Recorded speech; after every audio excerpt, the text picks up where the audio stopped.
Hello everyone, welcome to this second tutorial of cyber security and आज हम start करने वाले हैं elements of security. Last time हमने कवर किया था जो थ्री मेन पिलर्स होते हैं साइबर सिक्योरिटी के, that is CIA, confidentiality, integrity, availability. ठीक है, इनको हम डिटेल में आगे डिस्कस करेंगे और अभी जो हम स्टार्ट करेंगे वो हम देखेंगे कि एलिमेंट्स ऑफ सिक्योरिटी क्या क्या है, right. There are other characteristics of information security. ठीक है, क्या क्या कैरेक्टरिस्टिक्स होती हैं। So first of all, authenticity. जैसे कि आप बहुत बार ये चीज़ पढ़ चुके हैं। और ऑथेंटिक मीन्स क्या होता है, जेन्युइन फॉर्म में होना, ओरिजिनल फॉर्म में होना। ठीक है, अगर कोई भी चीज़, जैसे हम लाइक अगर किसी रेस्टोरेंट में जाते हैं खाना खाने, तो कई बार देखते हैं मेन्यू पे लिखा होता है ऑथेंटिक रेसिपी। ऑथेंटिक मीन्स जो कि ओरिजिनल हो। ठीक है, ओरिजिनल रेसिपी जिसमें कोई भी मिलावट ना हो, राइट, कोई भी मिलावट ना हो। ठीक है, उसे हम बोलते हैं ऑथेंटिक। सो इसी तरह से जो इंफॉर्मेशन होती है, so it is the quality of being genuine और original rather than a reproduction, right. एक होता है कि डुप्लीकेट चीजें बनती हैं, जैसे हमने देखा होगा बहुत सारे प्रोडक्ट्स होते हैं, उसमें क्या होता है, उसके डुप्लीकेट बनाए जाते हैं, राइट। तो इसी तरह से इंफॉर्मेशन में भी ऐसा होता है कि उसको मॉडिफाई करके उसको डुप्लीकेट कर दिया जाता है। Information is authentic when it is the information that was originally created. जो फर्स्ट टाइम क्रिएट हुई है इंफॉर्मेशन, वो ही ऑथेंटिक कहलाएगी, right. Whether it is stored और ट्रांसफर्ड, चाहे वो स्टोर्ड करी गई हो या वो ट्रांसफर स्टेट में हो, राइट। तो उसे हम ये बोलते हैं कि वो ऑथेंटिक है। सेकंड क्या होता है, non repudiation. Non repudiation, what does it means? It is to make sure that any person or an individual or communication cannot deny that the authenticity of the signature on a particular document. Non repudiation मतलब है कि like अगर आपने कोई भी document पे signature कर दिया है तो आप उसको डिनाई नहीं कर सकते कि आपने नहीं करा है, राइट।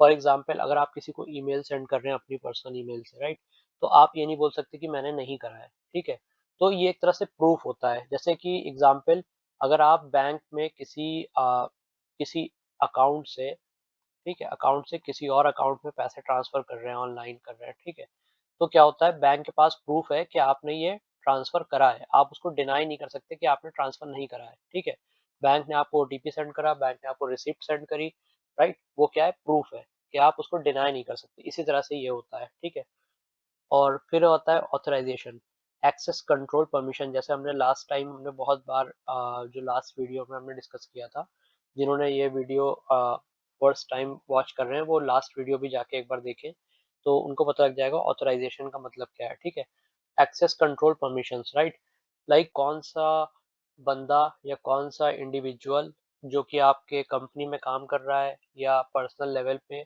ऑथोराइज्ड है, ठीक है, कुछ करने के लिए ऑथोराइज्ड है, उसको परमिशन है, तो वो क्या कहलाएगा, ऑथोराइज पर्सन कहलाएगा, राइट। और अगर उसको परमिशन नहीं है तो वो क्या कहलाएगा, अनऑथोराइज्ड कहलाएगा। ठीक है, अनऑथोराइज, ठीक, मतलब कि फिर वो गलत तरीके से एक्सेस करने की कोशिश कर रहा है इन्फॉर्मेशन को। ठीक है, okay, what are the risk that are put into the domestic users. अब जो डोमेस्टिक यूजर होते हैं, एक तो इंडस्ट्रियल लेवल पे होती है, ठीक है, जो भी साइबर सिक्योरिटी रिस्क होते हैं, ठीक है, और एक होता है इंडिविजुअल लेवल पे डोमेस्टिक यूजर्स, मतलब जो कि हम अपने घरों में जैसे, ठीक है।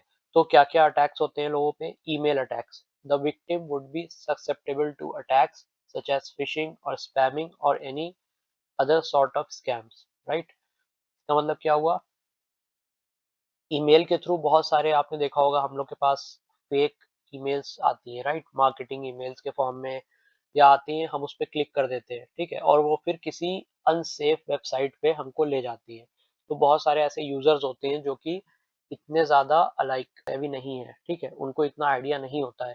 तो बहुत सारे क्या करते हैं हैकर्स, कि वो लाइक अगर आप किसी बैंक की वेबसाइट विजिट कर रहे हैं रेगुलरली, राइट, किसी बैंक की वेबसाइट है, एबीसी बैंक, कोई भी बैंक है, ठीक है, अब हैकर क्या करेगा, उसका लुक अलाइक एक अपनी वेबसाइट बनाएगा, ठीक है, बिल्कुल बैंक जैसा लुक, बिल्कुल उसका लोगो लगा के, बट उसका यूआरएल से पता लग जाएगा कि वो मतलब जेन्युइन है कि नहीं है। बट बहुत सारे ऐसे नाइव यूजर्स होते हैं जिनको इतना आइडिया नहीं है, जो कि इतना टेक्नोलॉजी के बारे में अवेयर नहीं होते, राइट, रिस्क के बारे में अवेयर नहीं होते, तो उनके साथ क्या होता है कि वो सोचते हैं अच्छा ये लाइक जेन्युइन है, वो उसमें जाके रॉन्ग वेबसाइट जो है, डुप्लीकेट वेबसाइट जो है उस पे जाके अपना पासवर्ड, यूजर आईडी, ठीक है, यूजर आईडी और पासवर्ड ऐसे जैसे अपनी जो कि बहुत ही ज़्यादा लाइक सेंसिटिव इंफॉर्मेशन होती है वो उस पे फिल कर देते हैं। और इस तरह से क्या होता है कि वो अटैक का शिकार बन जाते हैं, राइट। जो हैकर्स होते हैं वो उनकी डिटेल वहां से चुरा सकते हैं, ठीक है, वह उनको स्पैम कर सकते हैं, ऐसे बहुत सारे स्कैम होते रहते हैं। अब सेकंड आता है मालवेयर अटैक। मालवेयर मतलब क्या होता है? मालवेयर जो है दो वर्ड से मिलके बना हुआ है, malicious software, right. Malicious software, malicious plus software, ठीक है। इसका मतलब ये होता है कि मैलिशियस मीन्स कोई भी ऐसी चीज जो कि नुकसान कर सकती है, ठीक है, और सॉफ्टवेयर मीन्स कोई भी ऐसा सॉफ्टवेयर जो कि नुकसान करने के लिए बनाया गया है सिस्टम का, right. So it's quite well known that emails are the biggest carriers of the malwares. कई बार हमने देखा होगा कि जो ईमेल्स हमारे पास आती है उनमें कोई ऐसा लिंक होता है, हम क्लिक करते हैं और सिस्टम पे डाउनलोड हो जाता है वो सॉफ्टवेयर। अब एक बार वो सिस्टम पे डाउनलोड हो गया आपके, फिर वो क्या करता है, डिवाइड करना शुरू करता है। जैसे ही आप उस पर क्लिक करेंगे वो रन हो जाता है, ठीक है, वो सॉफ्टवेयर रन हो गया। अब उसमें वायरस है, ठीक है। अब वो वायरस क्या करता है, मल्टीप्लाई करेगा, आपके फाइल्स को अटैक करेगा, धीरे धीरे आपका सिस्टम स्लो डाउन होगा, आपकी फाइल्स फोल्डर्स करप्ट हो जाएंगे, और इस तरह से आप शिकार बन जाएंगे साइबर अटैक का। ओके।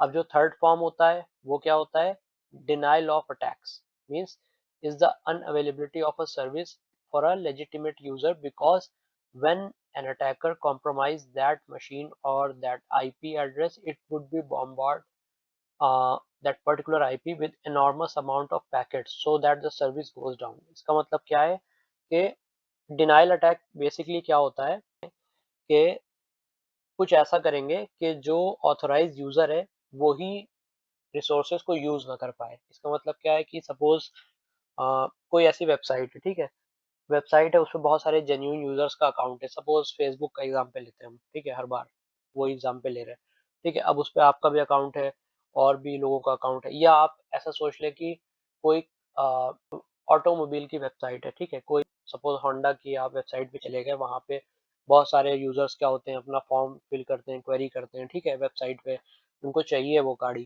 ठीक है, उनका अकाउंट होता है, वो मतलब रिक्वेस्ट करते हैं वहाँ पे बहुत सारी चीज़ें, ठीक है, प्राइस क्या होगा, क्या क्या एक्सेसरीज आ रही है, ये सब चीज़ें, ठीक है, उनको इन्फॉर्मेशन चाहिए। अब क्या होगा कि अटैकर क्या करते हैं, उस वेबसाइट को डाउन कर देते हैं। वो कैसे करते हैं कि वो उसपे इतने ज़्यादा मतलब बहुत सारी आईपीज़ उनके पास होती हैं, फेक आईपीज़, या ये कह सकते हैं कि मतलब डुप्लीकेट आईपीज़ होती हैं। वो उससे क्या करते हैं, बॉम्बार्ड करते हैं उस वेबसाइट की आईपी पे, मतलब इतनी ज़्यादा रिक्वेस्ट उस पे सेंड कर देंगे। जैसे आपने देखा होगा कि अगर बहुत सारे लोग एक ही वेबसाइट पे एक टाइम पे लॉगिन करने की कोशिश करें तो क्या होगा, वो वेबसाइट सर्वर डाउन हो जाएगा, क्योंकि उसके पास इतने रिसोर्सेज नहीं है, उसका सीपीयू इतना फास्ट नहीं है, या उसके पास इतने रिसोर्सेज नहीं कि वो एक टाइम पे, जैसे सपोज क्या होता है कि एक टाइम पे अगर एक कोई वेबसाइट बनाई गई है 1000 यूजर्स के लिए, कि एक टाइम पे 1000 यूजर उसको आराम से लॉग इन करके यूज कर सकते हैं, ठीक है। कोई और वेबसाइट है, और बहुत बड़ी वेबसाइट है, बहुत बड़ी कंपनी की, वो एक टाइम पे 10,000 यूजर्स के लिए बनाई गई है कि वो एक टाइम पे 10,000 लोग कर सकते हैं यूज, ठीक है। अब सपोज ये 10,000 की कैपेसिटी है उस पे एक टाइम पे रिक्वेस्ट जाने की। अब जो अटैकर्स होंगे वो क्या करेंगे, उस पे 1 मिलियन रिक्वेस्ट सेंड कर देंगे एक ही टाइम पे। तो अब क्या होगा, जब कोई भी चीज ओवर हो जाएगी तो क्या होगा, सर्वर अपने आप क्रैश कर जाएगा और वो वेबसाइट डाउन हो जाएगी। तो अब वेबसाइट जब डाउन हो गई तो क्या होगा, जो लेजिटिमेट यूजर्स होंगे, लाइक जो जेन्युइन लोग होंगे जिनको सच में मतलब वो उस वेबसाइट पे काम होगा, ठीक है, वो क्या करेंगे, यूज नहीं कर पाएंगे, ठीक। तो एक ये हो गया। अब क्या होता है आइडेंटिटी थेफ्ट। आइडेंटिटी थेफ्ट मतलब जैसे कि आप ये जो टर्म है सजेस्ट क्या कर रहा है कि पहचान को चुराना, right. It involves an attacker to impersonate the targeted victim and try to use it for personal gain. शायद ये भी हमने लास्ट वीडियो में कवर किया था कि कई बार अटैकर क्या होते हैं कि वो इम्पर्सोनेट करते हैं, मतलब क्या करते हैं वो कि आपकी आइडेंटिटी चुरा के और खुद लॉगिन कर रहे होते हैं, ठीक है। जैसे किसी ने आपका फेसबुक का आईडी पासवर्ड चुरा लिया, ठीक है, और वो क्या कर रहा है, आप बन के वहां लॉगिन कर रहा है, ठीक है। तो अब क्या होगा कि उसका खुद का कोई फायदा होगा वहां पे, तो वो आप आपका अकाउंट यूज करके अपने फायदे के लिए वहां काम कर रहा है। तो इस तरह के अटैक जो होते हैं वो आइडेंटिटी थेफ्ट कहलाते हैं, ठीक है। अब आता है packet sniffing. Packet sniffing means this would involve the attacker to intercept and try to get some information out of the communications that so one of the things that could be secured। इसका मतलब ये हो गया basically कि कोई communication हो रही है और बीच में कोई इंसान उसको सुन रहा है या देख रहा है या ऑब्जर्व कर रहा है, राइट। तो ये क्या होता है, पैकेट स्निफिंग एक तरह से पैसिव अटैक होता है जहाँ पे विक्टिम को पता नहीं लगता उसके ऊपर अटैक हुआ है, बट कोई एक ऐसा कोई ऐसी पार्टी, कोई ऐसा अटैकर, कोई ऐसा बंदा जो कि उनकी कम्युनिकेशन को सारी चीजें ऑब्जर्व कर रहा है, क्या कम्युनिकेशन हो रही है, क्या इन्फॉर्मेशन जा रही है सेंडर से रिसीवर के पास और क्या इन्फॉर्मेशन आ रही है, ठीक है। तो कहते नहीं ऐसे चुपके से ऑब्जर्व करते रहना, ठीक है। तो ये होता है इस तरह का अटैक। ओके, अब क्या क्या चीजें things needs to be secured, क्या क्या चीजें सिक्योर्ड होनी चाहिए। Hardware include your storage devices, all your hard disk on your laptops और smartphone for that matter, right. जितना भी हार्डवेयर है, जितनी भी आपकी स्टोरेज डिवाइसेस है वो सिक्योर होनी चाहिए। Software include OS means operating system to all application that comes under it, जितनी भी आपके कंप्यूटर सिस्टम पे जितनी भी एप्लीकेशंस काम कर रही हैं, राइट। और आपका जो भी ऑपरेटिंग सिस्टम है वो सिक्योर होना चाहिए। इंफॉर्मेशन डेटाबेस, सबसे इंपॉर्टेंट जो इंफॉर्मेशन होती है, जो आपका डेटाबेस है जहाँ पे आपके लाखों, अगर आप सपोज इंडिविजुअल है या अगर आप कंपनी की बात कर रहे हैं तो वहाँ पे बहुत सारे हजारों कस्टमर्स का डेटा होगा, ठीक है। तो वो बहुत इंपॉर्टेंट है कि वो सिक्योर रहे, ठीक है। तो has to be secured right from the personal identification credentials such as credit card details। अब क्रेडिट कार्ड डिटेल्स सेव है किसी की तो वो भी एक इंफॉर्मेशन है, तो उसको भी सिक्योर करना, ठीक है। Communication, securing the communication from your instant messaging or any sort of browsing activities or your mails or any activities that you perform on social media। किसी भी तरह की कम्युनिकेशन, चाहे आप सोशल मीडिया पे किसी को मैसेज कर रहे हैं, नॉर्मल मैसेज, टेक्स्ट मैसेज कर रहे हैं, व्हाट्सएप मैसेज कर रहे हैं, ठीक है, या आप ब्राउजिंग कर रहे हैं या आप ईमेल किसी को सेंड कर रहे हैं, वो सारी की सारी कम्युनिकेशन सिक्योर होनी चाहिए। मतलब सिक्योर मतलब कि सेंडर और रिसीवर के बीच में ही होनी चाहिए, कोई थर्ड पार्टी उसको एक्सेस नहीं कर सकती, ठीक है।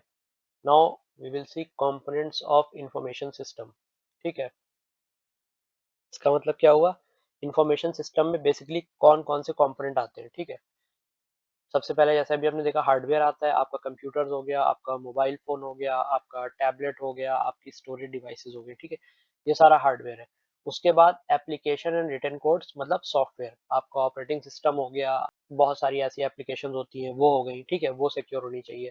तीसरी चीज टेलीकॉम, मतलब एक तरह से कम्युनिकेशन आपकी सेफ होनी चाहिए, ठीक है।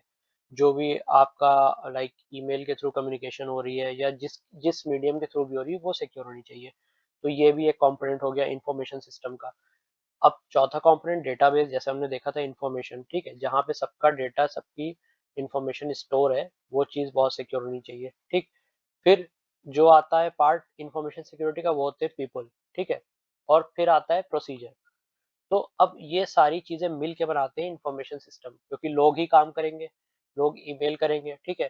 तो लोगों का जो एक्टिविटी है वो सिक्योर होनी चाहिए, जो लोग एक्टिविटी परफॉर्म कर रहे हैं वो सिक्योर होनी चाहिए। प्रोसीजर्स मतलब प्रोटोकॉल, ठीक है, क्या क्या प्रोसीजर्स हैं, क्या क्या रूल्स रेगुलेशंस पॉलिसीज हैं आपकी कंपनी में, या आप अगर पर्सनल लेवल पे अगर अपने सिस्टम में आपने क्या सेटिंग्स लगा रखी है, राइट।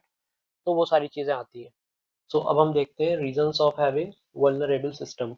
क्या क्या रीजन होते हैं जो कि सिस्टम को वल्नरेबल बना देते हैं। वल्नरेबल मीन्स जैसे हमने लास्ट लेक्चर में डिस्कस किया था, इट्स लाइक अ वीकनेस, ठीक है, वीकनेस इन अ सिस्टम और लूप होल, ठीक है, लूप होल, ठीक है, ऐसी कोई कमजोरी सिस्टम में जिसकी वजह से आपका सिस्टम रिस्क की तरफ जो है वो चला जाता है, ठीक है, या उसमें जो साइबर अटैक का रिस्क है वो बढ़ जाता है। तो क्या क्या रीजंस होते हैं वल्नरेबल सिस्टम होने के। एक तो लो सिक्योरिटी अवेयरनेस, बहुत सारे ऐसे लोग होते हैं जिनको सिक्योरिटी का लाइक इतनी अवेयरनेस नहीं होती है, ना ही वो इतना ख्याल रखते हैं, ठीक है। और बहुत सारे लाइक ओल्ड एज के जो लोग हैं, ठीक है, अक्सर आपने देखा होगा कि वो स्कैम जो कॉल्स होती हैं उनके तक के शिकार हो जाते हैं, ठीक है। तो एक तो ये कि अवेयरनेस लोगों में कम है, ठीक है, सिक्योरिटी को लेके। वो किसी भी, बहुत सारे ऐसे लोग हैं कि किसी भी फेक लिंक पे क्लिक करके चले जाते हैं या कोई ऐसी ऐप इंस्टॉल कर लेते हैं जिसकी वजह से उनका फ़ोन या उनका सिस्टम जो है वो साइबर अटैक के खतरे में आ जाता है, ठीक है। और जो उसके बाद क्या होता है reason, no implementation of security systems, ठीक है। कोई सिक्योरिटी सिस्टम को लेके कोई लाइक बहुत ही ज़्यादा कैजुअली लोग लेते हैं बहुत सारे, तो उसको लेके कोई ऐसा इम्प्लीमेंटेशन नहीं करते, लाइक एंटीवायरस नहीं रखते वो, ठीक है? और इस तरह की चीज़ें जो है वो ध्यान नहीं रखते। फिर क्या आता है, default setting for applications and software. ये भी एक बहुत बड़ा रीज़न है कि अक्सर हम में से बहुत सारे ऐसे लोग हैं जो कि एप्लीकेशंस हो गई जो अपने पीसी में इंस्टॉल कर रखी हैं, या सॉफ्टवेयर्स हो गए, या अपने मोबाइल में कोई ऐसी एप्लीकेशन इंस्टॉल करी, तो हम उनको अक्सर डिफ़ॉल्ट सेटिंग पे छोड़ देते हैं। अब डिफ़ॉल्ट से क्या होता है कि उनका जो पासवर्ड है वो भी हम चेंज नहीं करते, ठीक है? वो डिफ़ॉल्ट रहने देते हैं। अब डिफ़ॉल्ट कैसे क्या होता है, वो बहुत ईज़ी हो जाता है उसको हैक करना, ठीक है? फिर not following the standard security guidelines, ठीक है? जो सिक्योरिटी गाइडलाइंस होती हैं, ठीक है, उनको फॉलो ना करना, ये भी एक रीजन होता है कि जो आपके सिस्टम को वल्नरेबल बना देता है, ठीक है? लाइक क्या क्या चीजें आपको ध्यान में रखनी है आपने नहीं रखी, ठीक, तो उसकी वजह से भी आपका सिस्टम रिस्क में आ जाता है। इनसिक्योर ऑनलाइन एक्टिविटी, ठीक है, जैसे कि अब आप किसी भी सिक्योर वेबसाइट पे विजिट ना करके किसी भी इनसिक्योर वेबसाइट पे, या उसका जो यूआरएल है इनसिक्योर यूआरएल है, ठीक है, इनसिक्योर, लाइक जो सिक्योर यूआरएल होता है आप हमेशा देखेंगे उसमें हमेशा HTTPS, ठीक है, ये होता है, एस मतलब सिक्योर, ठीक है, और एक ऐसे लॉक का साइन भी बना होता है, ठीक है, इस तरह से लॉक का साइन होता है। कभी भी आप किसी बैंक की वेबसाइट को विजिट करें तो अक्सर आप इस तरह का अपने जो यूआरएल ऊपर आता है आपके एड्रेस बार में, वहां पे आपको देखने को मिलेगा, ठीक है। तो अक्सर क्या होता है कि बहुत सारे ऐसे लोग होते हैं जिनको इतना ध्यान नहीं होता इन चीज़ों का, तो वो इनसिक्योर वेबसाइट पे चले जाते हैं, फिर वहां से कोई ऐसा सॉफ्टवेयर डाउनलोड कर लिया अपने सिस्टम पे, ठीक है, जो कि आगे जाके एक तरह से वायरस का काम करता है, ठीक है। अब आती है अटैक्स की क्लासिफिकेशन। अब जो साइबर अटैक्स होते हैं बेसिकली वो दो तरह के होते हैं, एक होता है एक्टिव अटैक और एक होता है पैसिव अटैक, ठीक है, पैसिव और एक्टिव, ठीक है, ये दो तरह के अटैक होते हैं। तो पैसिव अटैक मतलब इट अटेम्प्ट्स टू लर्न और make use of information from the system but doesn't affect system resources, ठीक है। ये ऐसा अटैक होता है जिसमें जो अटैकर होता है उसका जो पूरा ध्यान होता है वो सिर्फ किसी तरह से इंफॉर्मेशन को कैप्चर करने की तरफ होता है, ठीक है, इंफॉर्मेशन को कैप्चर करने की तरफ होता है, ठीक है, और वो किसी तरह का सिस्टम को नुकसान नहीं पहुंचाता है, बस वो इंफॉर्मेशन चाहता है वो किसी तरह कैप्चर कर ले, ठीक है। जैसे कि एग्जाम्पल हो गया स्निफिंग, ईव्सड्रॉपिंग, स्नूपिंग, ठीक है, ये एक तरह के ही तीन वर्ड्स हैं जो कि इंटरचेंजेबली यूज होते हैं, ठीक है। Secretly listening to the private conversations of others without consent, ठीक है, जैसे कि अक्सर देखा होगा कि अगर कोई आपकी कन्वर्सेशन सुन रहा है बिना आपकी इजाजत के, ठीक है, तो वो क्या कर रहा है, मतलब चुपके से आपकी इंफॉर्मेशन लेना चाह रहा है, ठीक है। इसी तरह से जब अटैकर्स होते हैं वो क्या करते हैं कि आपके सिस्टम को या आपकी कॉन्वर्सेशन को मॉनिटर करते हैं वो। आगे अभी हम देखेंगे ये कैसे होता है, ठीक है। Traffic analysis means intercepting and examining messages in order to deduce information from patterns, ठीक है। अब क्या होता है, जो वेब ट्रैफिक होता है, लाइक आपके सर्वर से जा रहा है जो वेब ट्रैफिक है, ठीक है, वो दूसरे सर्वर पे जा रहा है, वहां से कुछ आ रहा है रिप्लाई, ठीक है। तो बहुत सारे जो अटैकर्स होते हैं वो क्या करते हैं कि उसको एनालाइज करते हैं, ठीक है, एक तरह से एनालाइज करते रहते हैं, ठीक है, और जो पैटर्न्स होता है, ठीक है, इंफॉर्मेशन का, उसके थ्रू डिकोड करते हैं इंफॉर्मेशन को, ठीक है। लाइक उनको पता होता है कि आपने 10 मैसेजेस किसी को सेंड किए, उसने आपको 12 मैसेजेस सेंड किए, ठीक है। किस तरह के मैसेजेस सेंड कर रहे हैं उसका जो एनालिसिस करते हैं वो, उनके पास बहुत सारे ऐसे टूल्स होते हैं जिसके थ्रू वो क्या करते हैं, पैटर्न्स को मिला मिला के इंफॉर्मेशन को डिकोड कर सकते हैं, ठीक है। देखिए जैसे कि एक एग्जांपल है पैसिव अटैक का, इट अटेम्प्ट्स टू लर्न और make use of information from the system but doesn't affect system resources.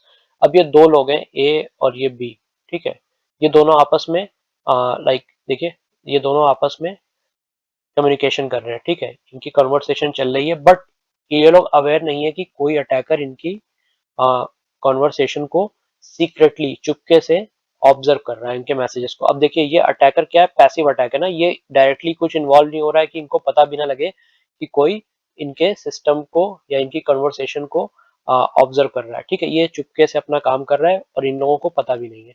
तो इस तरह का जो अटैक होता है पैसिव कहलाता है क्योंकि एक्टिवली सामने ही नहीं आया अटैक, ठीक है, ठीक है। पैसिव अटैक काउंटर मेजर्स, ठीक है। अब इसको हम किस तरह से काउंटर करते हैं पैसिव अटैक को? सबसे पहली चीज आती है कम्युनिकेशन सिक्योरिटी, ठीक है। The communication between the employee और with the outside company has to be secure, ठीक है। सबसे पहली चीज तो है कि जो पैसिव अटैक है वो उससे बचने का तरीका क्या है कि जो आपकी कम्युनिकेशन है वो सिक्योर होनी चाहिए, लाइक इंक्रिप्शन का यूज होना चाहिए, ठीक है, या और तरह की जो लाइक सिक्योरिटी है वो होनी चाहिए। दूसरी चीज क्या है? Network security, having a firewall, antivirus, IDP scanning device, blacklist. ये बहुत सारी चीजें हैं जो आपके नेटवर्क को सिक्योर करेंगी, क्योंकि अगर आपका नेटवर्क सिक्योर रहेगा तभी आपकी जो कम्युनिकेशन है वो सिक्योर रहेगी, ठीक है। क्योंकि अगर नेटवर्क इनसिक्योर है तो आपके नेटवर्क को कोई भी लाइक हैक कर सकता है, अटैक कर सकता है, और उसमें जितनी भी कम्युनिकेशन चल रही है उन सबको वो ऑब्जर्व कर सकता है, ठीक है। तो फायरवॉल का यूज होता है, जैसे कि फायरवॉल का यूज हम करते हैं ऑफिसेज में, ठीक है।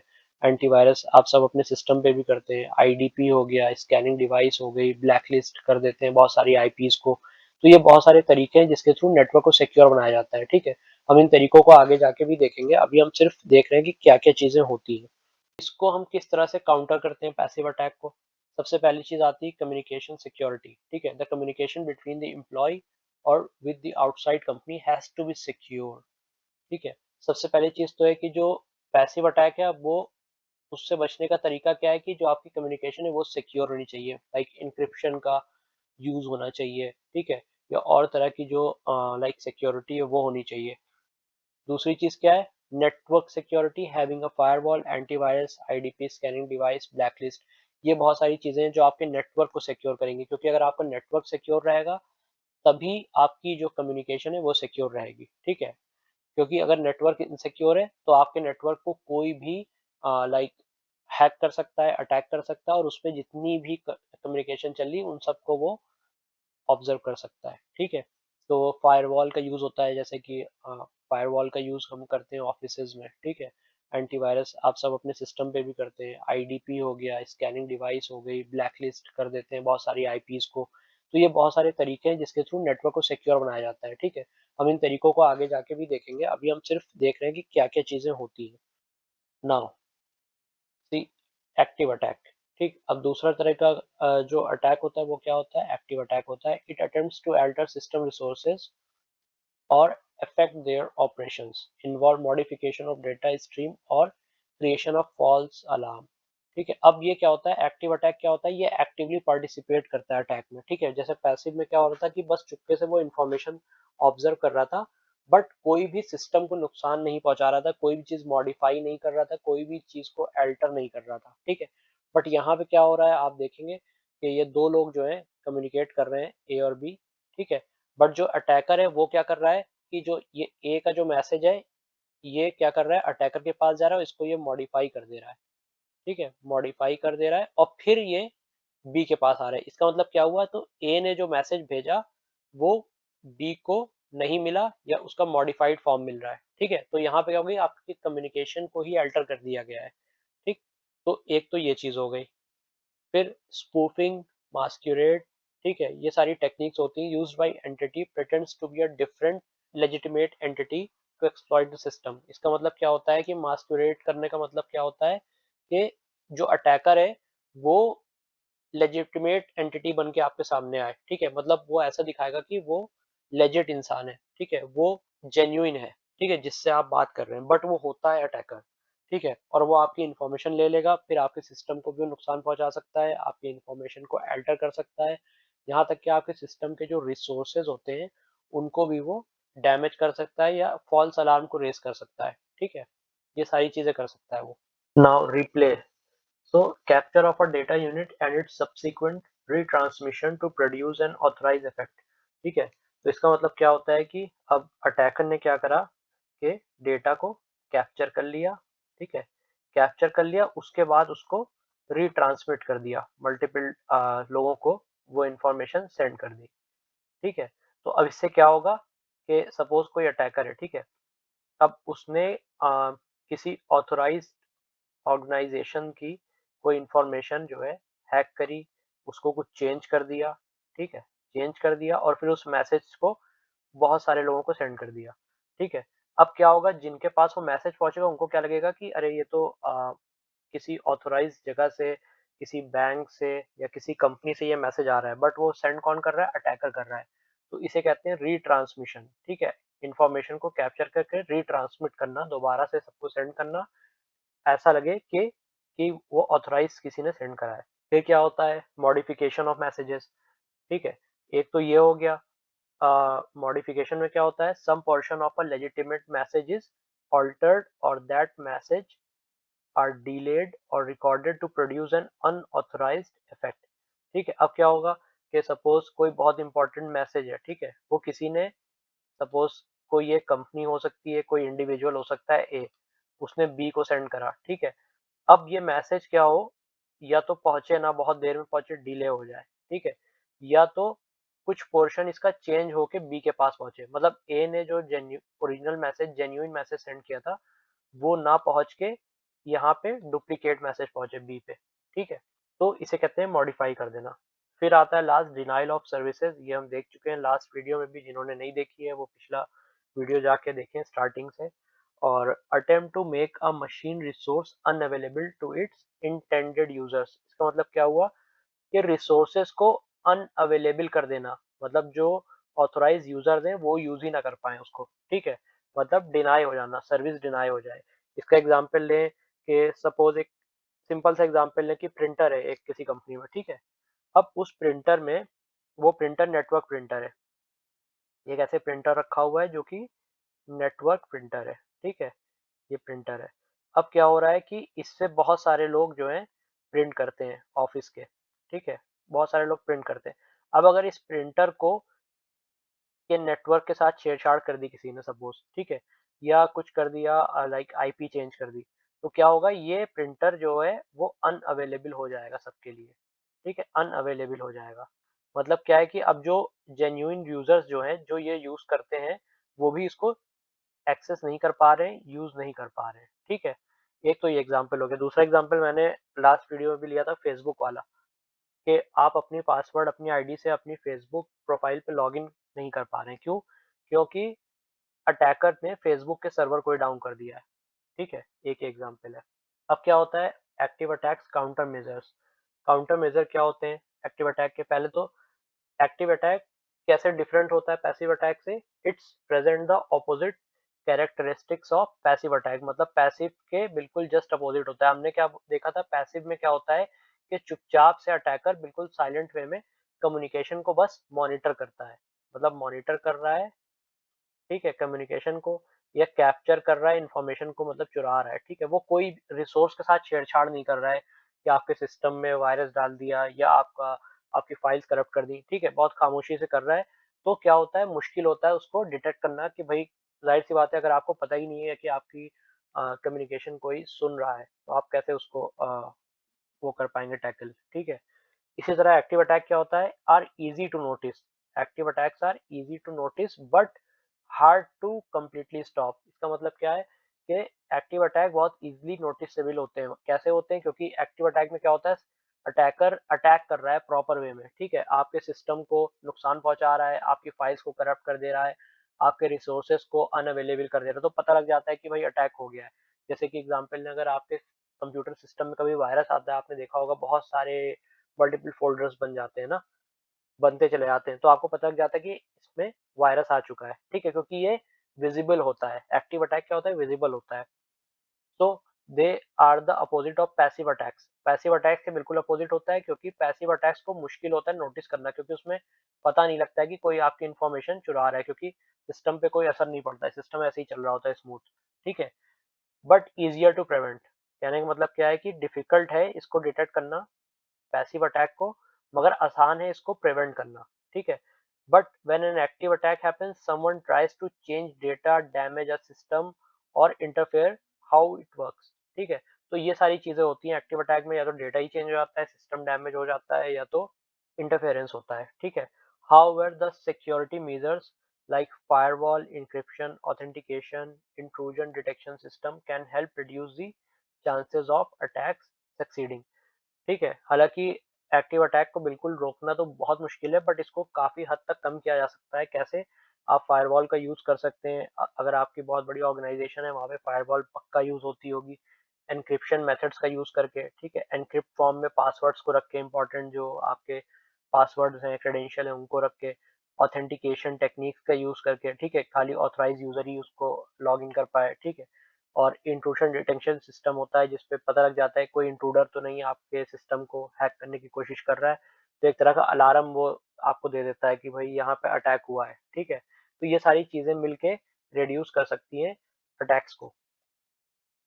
मास्क्यूरेड, ठीक है। A masquerade takes place when one entity pretends to be a different entity. A masquerade attack usually includes one of the other forms of active attack, ठीक है। तो मतलब यही होता है कि जब कोई कोई अटैकर जो है वो खुद को जेन्युइन पर्सन की तरह प्रेजेंट करे किसी सिस्टम के सामने, किसी इंसान के सामने, कि भाई जो वो है उसके अलावा वो अपने आप को कुछ और प्रेजेंट कर रहा हो, रिप्रेजेंट कर रहा हो अपने आप को, ठीक है। इम्पर्सोनेट कर रहा हो जो कि वो नहीं है, ठीक। इसको इस तरह से समझते हैं, जैसे कि सपोज आपके पास कोई कॉल आती है और वो बोलता है कि मैं आपके बैंक से बात कर रहा हूँ, आपके अकाउंट को जो है होल्ड पे रखा गया है, आपको वेरिफिकेशन के लिए एक ओटीपी जाएगा, अपना ओटीपी दे दीजिए। बहुत से लोग यहाँ घबरा जाते हैं और वो फौरन अपनी डिटेल्स, ओटीपी या कोई भी इंपॉर्टेंट क्रेडेंशियल दे देते हैं।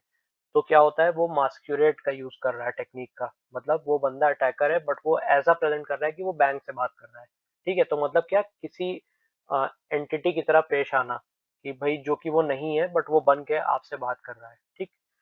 For example, authentication sequences can be captured and replayed after a valid authentication sequence has taken place, thus enabling an authorized entity with few privileges to obtain extra privileges by impersonating an entity that has those privileges।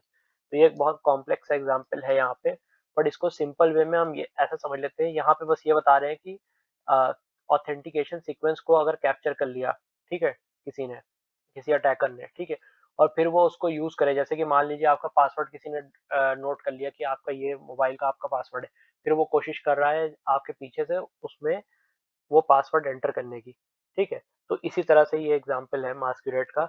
इसका simple example हम ऐसा लेते हैं कि suppose आप किसी building में रहते हैं, ठीक है, बहुत बड़ी बिल्डिंग है, बहुत बड़ी सोसाइटी के अंदर ये बहुत बड़ी बिल्डिंग है, ठीक है। यहाँ पे मल्टीपल फ्लैट्स हैं, उसमें हजारों लोग रह रहे हैं, ठीक है।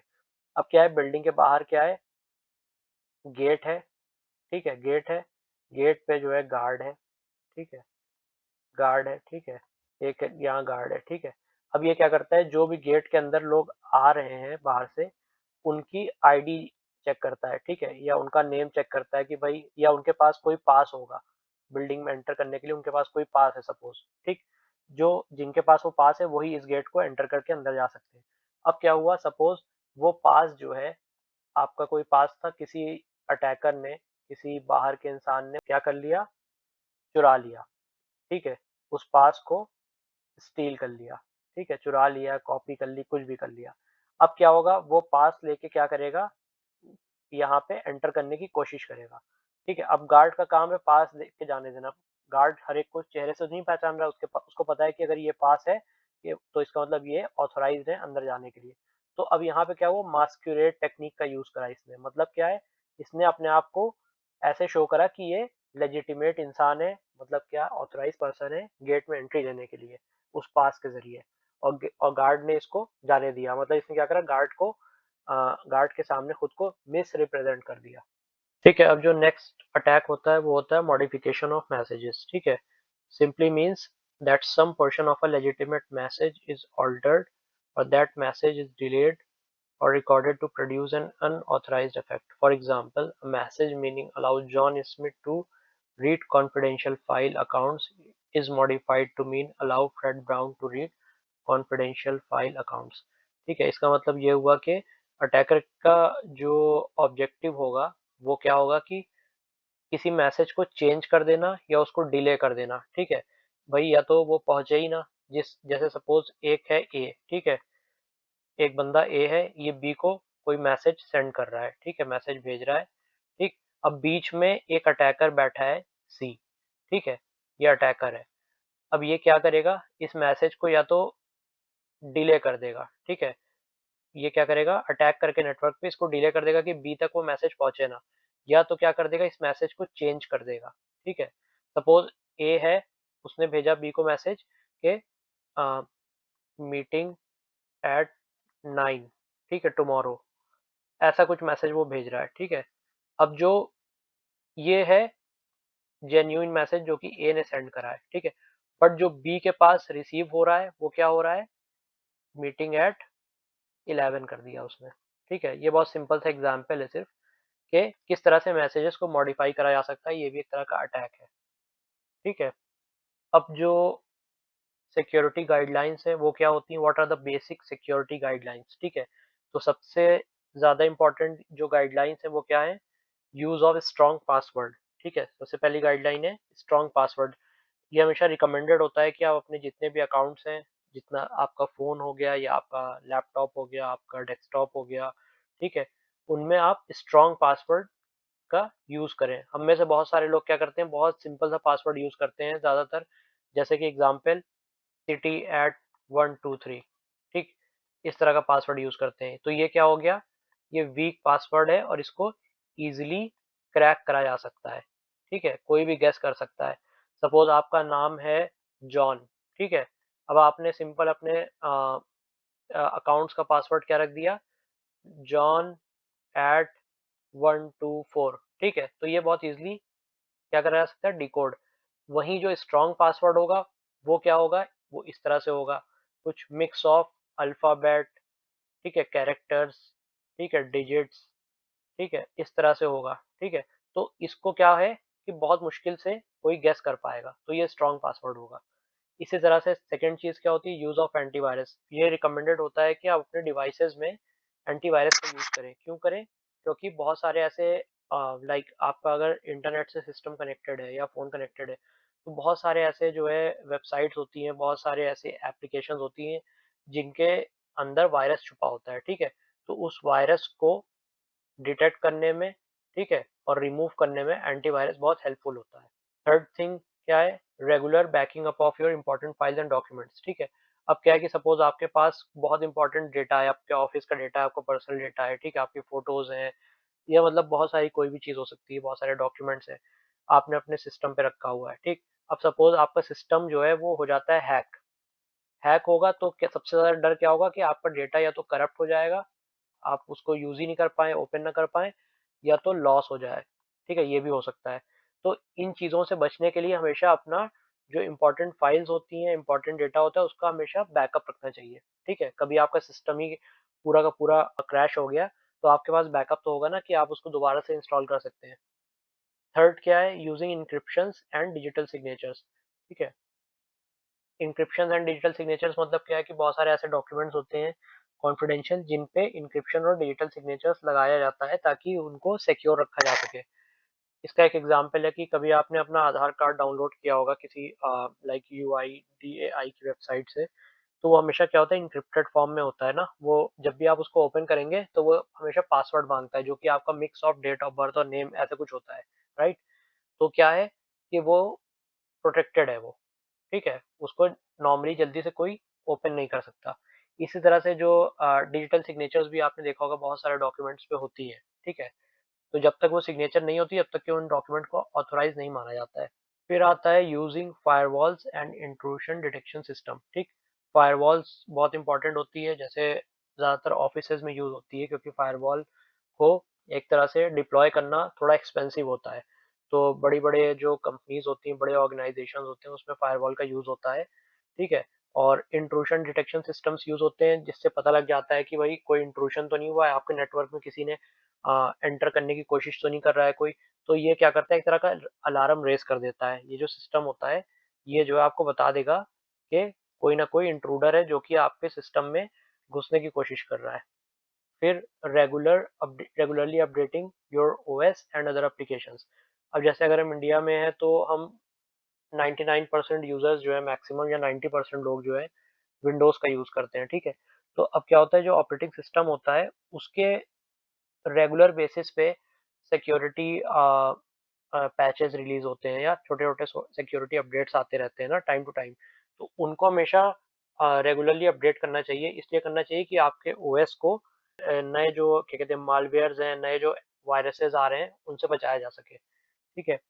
फिर एक जो गुड प्रैक्टिस होती है वो क्या होती है, not revealing too much information online. जैसे हम में से बहुत सारे लोग होते हैं अपनी टाइम टू टाइम अपडेट हमेशा अपने सोशल नेटवर्क पे, इंस्टाग्राम पे, फेसबुक पे डालते रहते हैं। अगर हम कहीं रेस्टोरेंट में खाना खाने जा रहे हैं हम वो भी डाल रहे हैं, हम कहीं घूमने जा रहे हैं वो भी हम डाल रहे हैं। तो कई बार ऐसा होता है हमारा डेटा गलत लोगों के हाथ में आ सकता है, ठीक है। तो इसको भी थोड़ा सा ध्यान में रखना चाहिए, ठीक। फिर क्या होता है, awareness of present world security scenario and new attacks, ठीक है। अवेयर रहना भी बहुत ज़्यादा इम्पोर्टेंट है कि कोई नया ऐसा कोई वायरस आया हुआ है, ठीक है, जो कि नहीं पता आपको, आपने जो है गलती से डाउनलोड कर लिया, कोई सॉफ्टवेयर, कोई वेबसाइट है जो कि इन्फेक्टेड है, आप उस पे चले गए। तो जब तक कि आप अवेयर नहीं होंगे, जब तक कि आप अपने अपने सिस्टम को, अपने आप को रिस्क से बचा नहीं सकते, ठीक है। फिर आता है डेटा एक्सेस कंट्रोल, ठीक है, how to make system secure. तो पहली चीज होती है डेटा एक्सेस कंट्रोल, ठीक है। You need to implement the access controls, this would involve you are going to monitor the system activities और activities that happen on to your system and all such as who is accessing what kind of file और what kind of data. इसका मतलब ये हुआ कि जो सबसे important चीज होती है वो तो डेटा होता है, ठीक है। अगर आपके ऑफिस के लिए या आपके लिए जो सबसे इम्पोर्टेंट चीज होगी वो डेटा होगा, ठीक। तो डेटा का कंट्रोल होना सबसे इम्पोर्टेंट चीज है कि अपने सिस्टम को सिक्योर बनाना, ठीक। कैसे, आपको ऐसे एक्सेस कंट्रोल रखने हैं जिससे आपको पता लग पाए कि कौन सा बंदा क्या एक्सेस कर रहा है, ठीक है। इसका एग्जांपल लेते हैं कि कंपनीज में यूज होता है ईआरपी सॉफ्टवेयर्स, ठीक है, इंटरप्राइज रिसोर्स प्लानिंग सॉफ्टवेयर होता है, ठीक है। अब यहाँ पे क्या होता है कि डिफरेंट डिफरेंट डिपार्टमेंट को डिफरेंट डिफरेंट एक्सेस दिया जाता है। ऐसा नहीं कि सबको एक तरह का एक्सेस दे दिया गया। प्रोडक्शन वाले को अलग एक्सेस होगा, मार्केटिंग वाले को अलग एक्सेस होगा, ठीक है, अकाउंट्स वालों को अलग एक्सेस होगा। अब जो प्रोडक्शन वाला है वो अकाउंट्स की डिटेल्स नहीं एक्सेस कर सकता है, ठीक है। तो ये होता है एक्सेस कंट्रोल सिस्टम को मेंटेन करना अपने ऑफिस में, कि पता तो रहे कि कौन से लोग कौन से डेटा को एक्सेस कर रहे हैं, ठीक। इसी तरह से आता है सिस्टम एक्सेस कंट्रोल, ये वाला। This is to make sure that only the authorised users get access to the files, ठीक। मतलब क्या है कि जो ऑथराइज्ड बंदे हैं वो ही जो है एक्सेस कर सकते हैं, ठीक है, उन फाइल्स को जिसके लिए वो ऑथराइज्ड है। इसका मतलब क्या हुआ कि सपोज अगर आ, आपके ऑफिस का जो प्यून है, ठीक है, वो ऑफिस के एचआर का लैपटॉप एक्सेस नहीं कर सकता, ठीक है, उसको परमिशन नहीं है, ठीक। इसी तरह से आपके जो ऑफिस का सपोज मैनेजर है, कोई मार्केटिंग मैनेजर है, ठीक है, वो अकाउंट्स में जाके सिस्टम को एक्सेस नहीं कर सकता, ठीक, तो उसको मना है। तो इसी तरह से एक्सेस कंट्रोल जो होता है वो बहुत इंपॉर्टेंट चीज होती है जहाँ पे आप किसी हद तक के अपने सिस्टम को सिक्योर बना सकते हैं, ठीक। फिर क्या चीजें हैं, system design, this means adding security features directly into the software design. अब क्या होता है, सिस्टम का डिजाइन भी बहुत मायने रखता है कि आप कितना अपने सिस्टम को सिक्योर बना पा रहे हैं, ठीक है। एग्जाम्पल क्या है, using methods like privilege isolation, giving users only the access they need, or other secure design techniques helps make the system safer from the start। अब क्या है कि अगर आप कोई भी कोई भी सॉफ्टवेयर आप बना रहे हैं अपनी कंपनी में, ठीक है, तो स्टार्टिंग से आपको ये ध्यान रखना है कि हमें कौन से यूजर्स को, कौन से एम्प्लॉय को कितना एक्सेस देना है। जैसे अभी हमने ईआरपी के केस में देखा, ठीक है, कितना एक्सेस देना है, किसको कितनी जरूरत है उसको उसी हिसाब से एक्सेस दिया जाए, उसको उतनी ही प्रिविलेज हो, ठीक है, ज्यादा प्रिविलेज ना हो, ठीक। अब जैसे कि अगर एग्जाम्पल लें कि अगर आपका आपके ऑफिस में एक अकाउंट्स का केबिन है, ठीक है, तो इसके अंदर एंट्री करने की जो परमिशन है वो सिर्फ 3-4 लोगों को होगी, ठीक है, क्योंकि अकाउंट्स बहुत ही ज़्यादा सेंसिटिव डिपार्टमेंट होता है। यहाँ पे सारा कैश का और मतलब अकाउंट्स का हिसाब किताब होता है, तो यहाँ पे ऐसा नहीं कि ऑफिस का हर बंदा चला जाए, ठीक। तो इसी तरह से हमें अपने सिस्टम को डिज़ाइन करना चाहिए, ठीक है। इसी तरह सॉफ्टवेयर के केस में भी होता है कि जिसको जितनी ज़रूरत है उसको उतना ही एक्सेस दिया जाए। सिस्टम एंड सिक्योरिटी एडमिनिस्ट्रेशन, ठीक है, इसका मतलब क्या होता है, this involves regularly checking and maintaining system security, ठीक। एक तरह से ये है ऑडिट, ठीक है, टाइम टू टाइम ऑडिट करना। जैसे कि हमारा अकाउंट्स में ऑडिट होता है ना, प्रॉफिट लॉस का ऑडिट होता है, सब चीज़ का, उसी तरह से सिक्योरिटी का भी ऑडिट ज़रूरी है। ऐसा नहीं कि आपने एक बार एंटीवायरस डाल के दे दिया फिर आप फ्री हो गए ना, पूरे साल आप ऐसे ही लोग यूज़ कर रहे हैं, कुछ पता नहीं सिस्टम किसके सिस्टम में क्या इंस्टॉल है क्या नहीं है। तो ये जो आईटी डिपार्टमेंट होता है आपके ऑफिस का, कि उसकी रिस्पॉन्सिबिलिटी होती है कि वो हर एक सिस्टम में चेक रखे कि किसके सिस्टम में कौन सा सॉफ्टवेयर होना चाहिए। कोई ऐसा तो नहीं एक्स्ट्रा सॉफ्टवेयर लोगों ने डाउनलोड करके रखा हो जिसकी वजह से वायरस आ गया हो सिस्टम में, ठीक है, फिर वो नेटवर्क में जाके प्रॉब्लम क्रिएट करे। तो ये सारी चीज़ें होती हैं कि टाइम टू टाइम आपको सिस्टम की सेटिंग्स को रिव्यू करना होता है, अपडेट करनी होती है कॉन्फ़िगरेशन, और सिक्योरिटी पॉलिसीज़ को अप्लाई करना होता है, ठीक है? तभी आपका सिस्टम सेफली रन कर पाएगा। तो यहाँ तक के आई होप कि सारी चीज़ें क्लियर हो गई होंगी। बाकी हम आगे जाके नेक्स्ट लेक्चर में और सारी चीज़ों को डिस्कस करेंगे और इन चीज़ों को भी डिटेल्स में देखेंगे। तो तब तक के लिए bye bye, take care and please like and subscribe.